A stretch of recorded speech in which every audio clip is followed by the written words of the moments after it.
नमस्कार मंडळी. आपण लिंबाचं लोणचं करतो, त्यात हळदीचं सुद्धा लोणचं केलं जातं. हळदीचं लोणचं बऱ्याच जणींचं काय होतं, खूप खराब होतं लवकर, म्हणजे सडून जातं आणि त्यामुळे बऱ्याच जणी हळदीचं लोणचं घालायला टाळतात.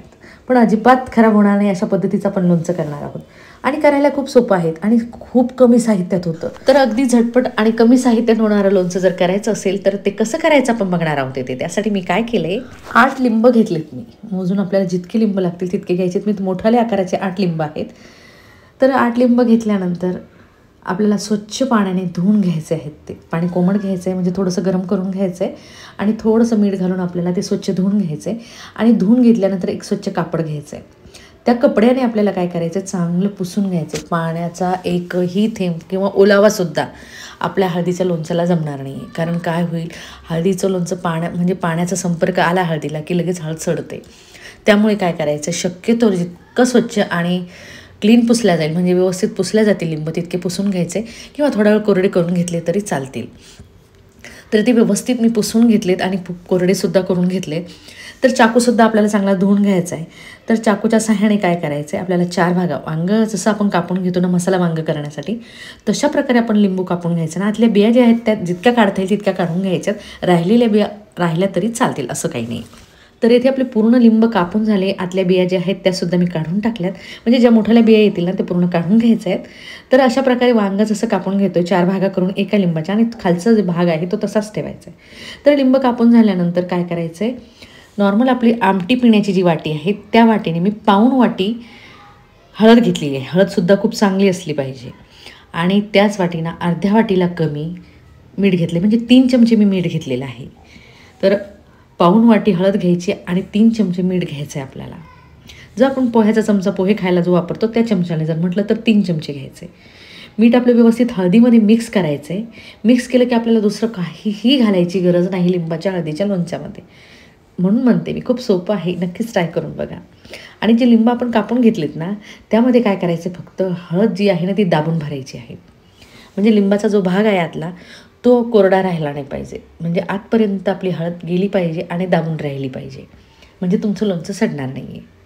त्यासाठी मसाला भरताना फक्त दाबून भरायचा आहे हळदीचा. तर इथे मी प्रत्येक लिंबामध्ये एकसारखा मसाला भरून घेते, म्हणजे दाबून भरायचा आहे, आतमध्ये सोडायचा आहे, नंतर दाबून घ्यायचं लिंबू, म्हणजे तुमचा मसाला जो आहे लिंबामध्ये अगदी फिट्ट बसून जाईल. जितका मसाला तुमचा व्यवस्थित भरला जाईल तितकं तुमचं लोणचं जास्त दिवस टिकेल. आणि हो, प्रमाण असं काही नाही, थोडीशी जास्त हळद झाली आणि थोडंसं मीठही जास्त झालं तर असं काही नाही की ते खूप खारट लागेल किंवा खराब होईल, असं नाही. पण कमी व्हायला नको आहे आपल्याला. 8 लिंबाला मी तुम्हाला सांगितलं आहे, 8 लिंबाला मी 3 चमचे मीठ वापरलं आहे, अर्धी म्हणजे पाऊण वाटी हळद वापरलेली आहे. तर यात थोडंसं जर 4-5 लिंब तुमचे जास्तही असतील किंवा 20 लिंब असतील तर त्या प्रमाणात तुम्ही हळद आणि मीठ घालायचं आहे. तर अगदी व्यवस्थित आपलं लिंबामध्ये हळद आणि मीठ घालून झालं, म्हणजे भरून झाले. व्यवस्थित भरून झाल्यानंतर काय करायचं, एक भरणी घ्यायची, स्वच्छ घ्यायची आहे आणि धुवून स्वच्छ वाळवून घ्यायची आहे. चांगली वाळवून ठेवल्यानंतरच ती भरणी आपल्याला वापरायची आहे. तर भरणीमध्ये अगोदर काय करायचं, मीठ आणि हळद एकसारखं आपल्याला पूर्ण भरणीला लावून घ्यायचं आहे. आणि लावून घेतल्यानंतर अलगदपणे आपल्याला एक लिंबू सोडायचा आहे. तर सोडताना लिंबू अगदी वरती आलं पाहिजे, वरचा भाग, आणि तशा पद्धतीचं सोडायचं. पण तरीही ओलावा आला की ती मसाला जो आहे तो अगदी फिट्ट बसतोय. तर थोडीशी हळद परत घालायची. लिंब घातले 2-3 की लगेच वरतून हळद घालायची.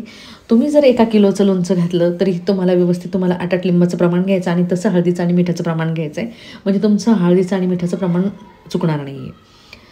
तर अगदी बरेच दिवस जातं हे लोणचं. एक फोड कापून खाल्ली की मस्त लागते खायला, आणि खूप लवकर मुरते. हळदीचं आणि मिठाचं लोणचं जे आहे बाकीच्या लोणच्यापेक्षा अगदी लवकर मुरतं, म्हणजे लगेच त्याला पाणी सुटते.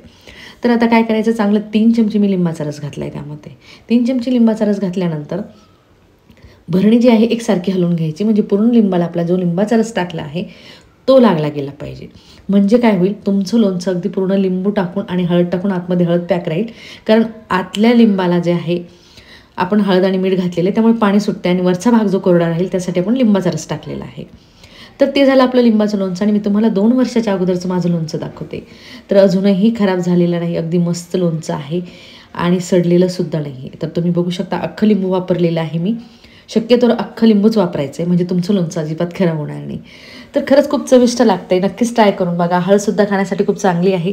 तर सोपं आणि झटपट होणारं लोणचं आहे आणि साहित्यही खूप कमी आहे, वेळही खूप कमी लागतो. फक्त स्वच्छतेचं आपल्याला ध्यान ठेवावं लागेल, म्हणजे लक्ष ठेवावं लागेल.